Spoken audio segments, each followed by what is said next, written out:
تو اللہ تعالیٰ نے اصول یہ بیان فرمایا کہ اگر نیکی کا کوئی موقع آیا ہے اور اللہ تعالیٰ نے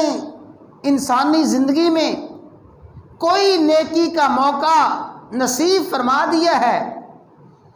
تو اس نیکی کا موقع اور عین ادائیگی سے پہلے جو اس کے لیے تیاری کر لے،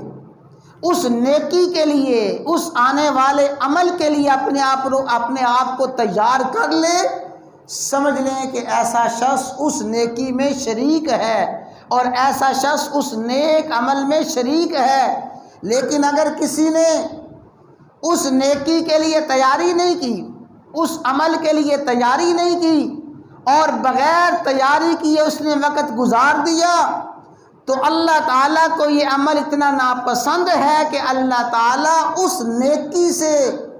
اس کو محروم کر دیتے ہیں۔ وہ اس نیکی سے بدقسمت اور بدنصیب ہو کے ہاتھ ملتا رہ جاتا ہے۔ تو جو نیکی اور جو نیک عمل آپ کرنا چاہتے ہیں،